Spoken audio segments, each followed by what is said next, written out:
Okay, so today's lesson is all about putting what we know about gas laws and stoichiometry together. So the gas law that we will be using is our ideal gas law. So we'll be using our PV equals nRT equation. And we will also be using stoichiometry. And if you remember, stoichiometry is when we convert between moles and grams and moles and moles. Okay, if you are struggling with either of these concepts, I would go over these first before attempting these problems. Okay, because you need to know how to be able to solve the ideal gas law equation and also how to do stoichiometry problems. Okay, so this problem is going to have two parts. One part is using the ideal gas law equation, and the other part is going to be doing some stoichiometry. So this problem says, a car airbag is equipped with a 60-liter airbag. If the pressure needed in the airbag is 1.84 atmospheres, what is the minimum mass of sodium azide needed to produce enough nitrogen gas to fill the airbag? And it says that the reaction occurs at 300 degrees Celsius, and then it gives us a balanced chemical equation. So this is a lot of information.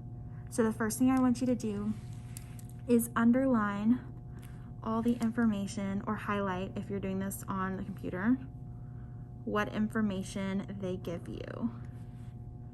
Okay, so we know that our volume is 60 liters. Our pressure is 1.84 atmospheres. We also know our temperature, which is 300 degrees Celsius. But remember, we never ever use Celsius. We always want to convert it into Kelvin. So I'm going to add 273 to 300 to get my temperature in Kelvin. And then we always know our gas constant R. Okay. You should have written these down in your notes the other day, or you can Google them if you can't remember. But R, we had 3 different options to choose from. And so based on our pressure unit, since it's in atmospheres, we are going to choose the R that is 0.0821. Okay, because this one has atmospheres in its unit. All right, from here,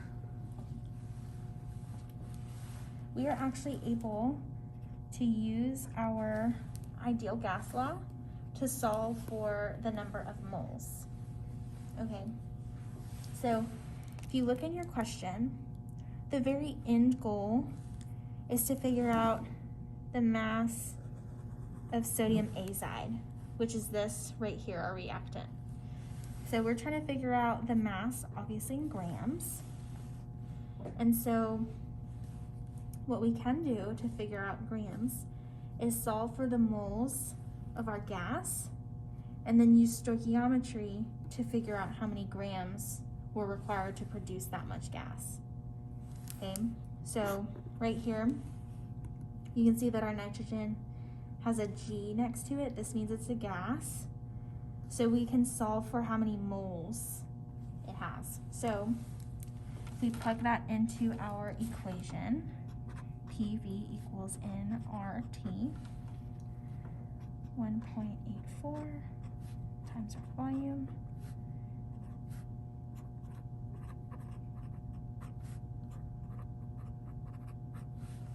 Okay, so all I did was plug in my numbers into my equation. Now I'm going to simplify by multiplying all the numbers that I can. So when I plug these two in my calculator, I get 110.4. I'm gonna keep writing my equal sign, bring down my variable, and then when I plug these two in my calculator, I get 47.0433.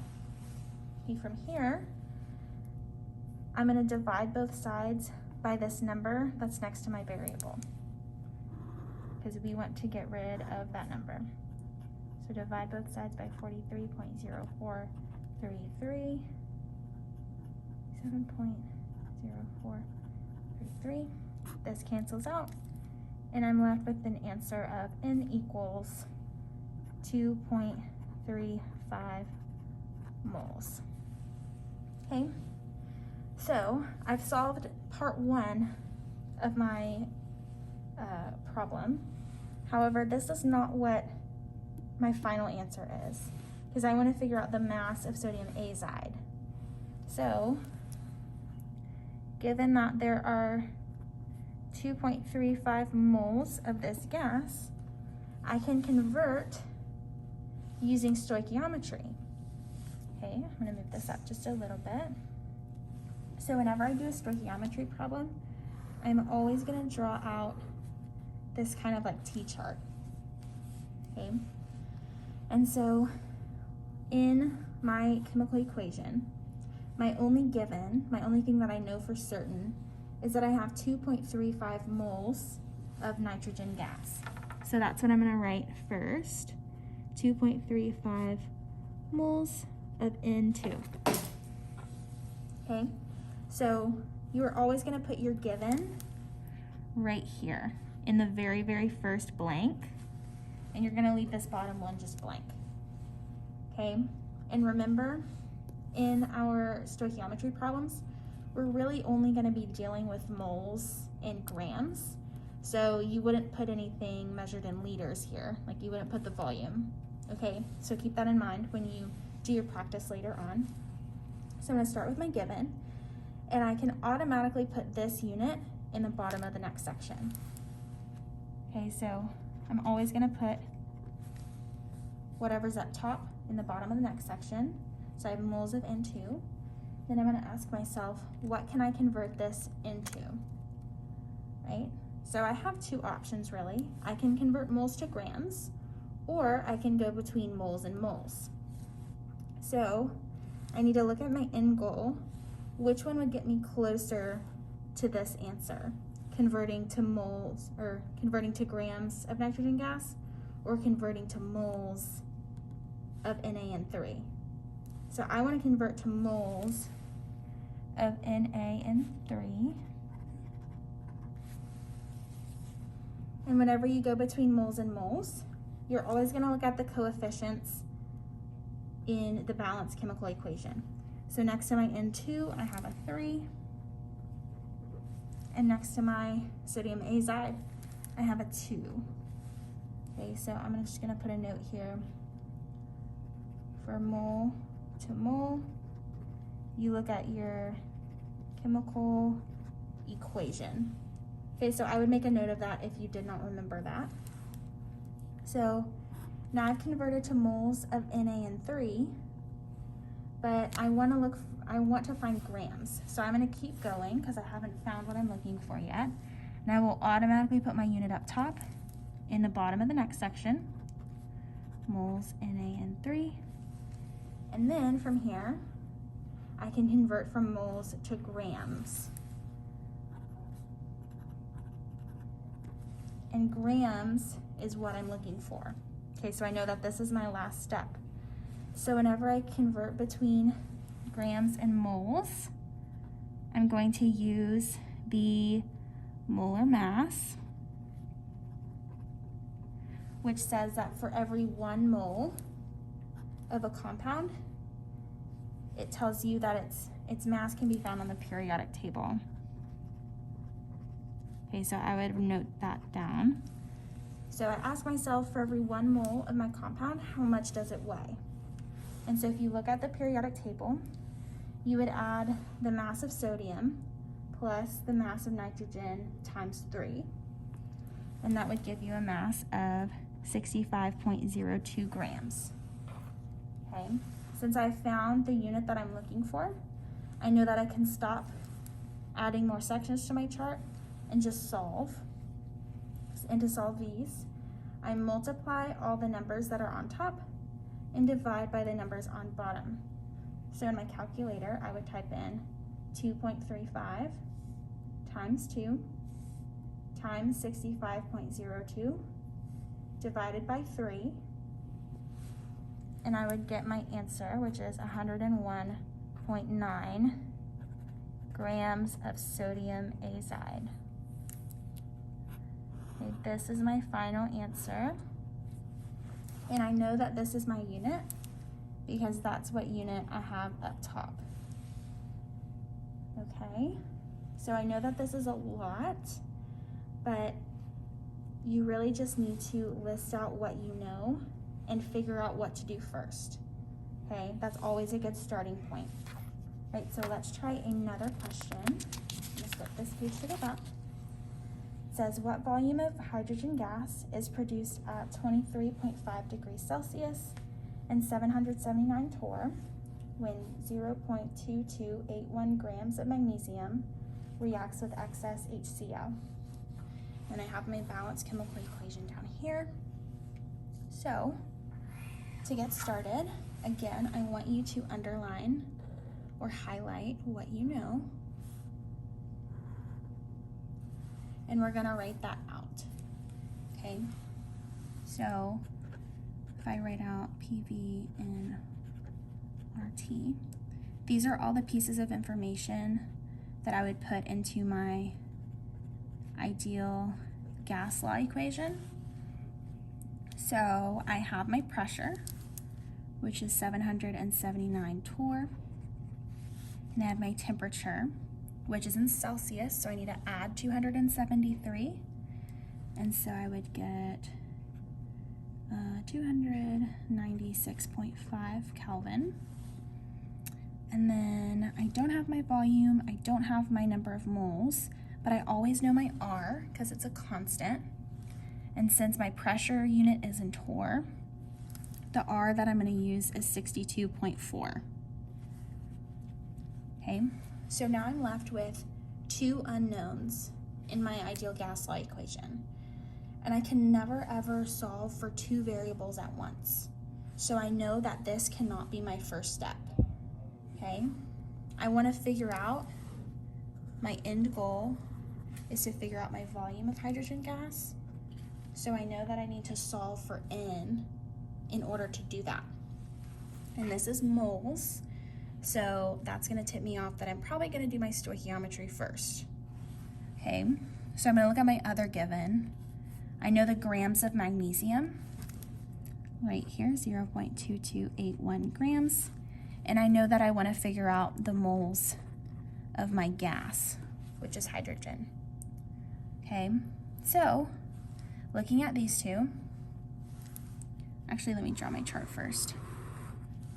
The only thing that I know for certain in my chemical equation is my grams of magnesium. So that's what I'm going to start with. Always start with what you know.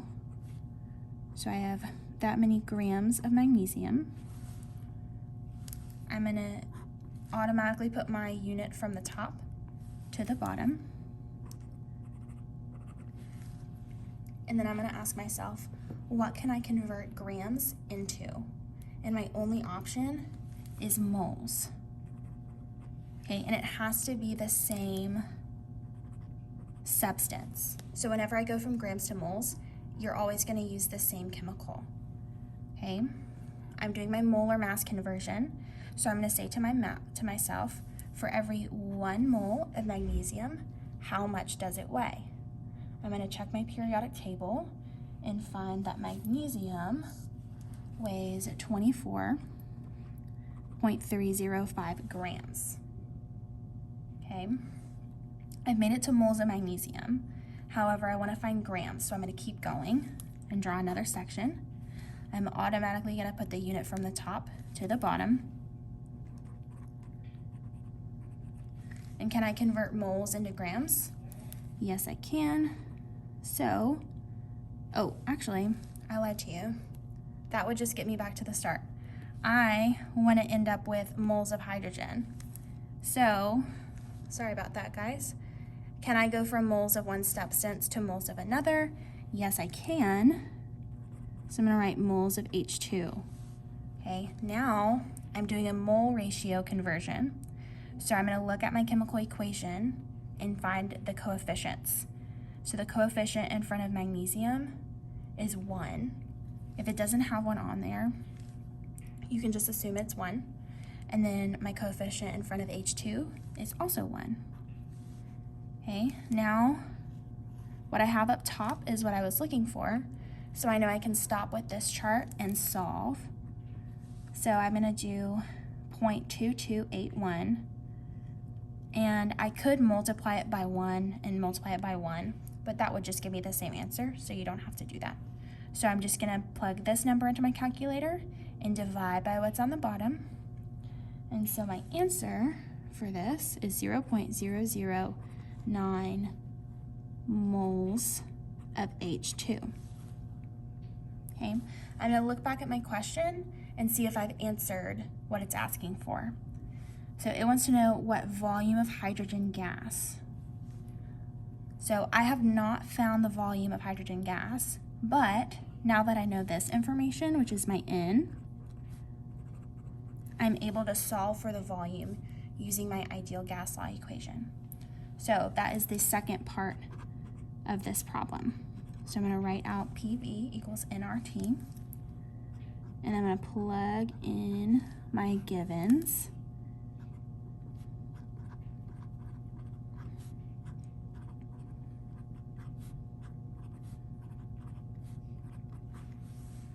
Okay, from here, I'm going to simplify by multiplying all of these numbers in my calculator.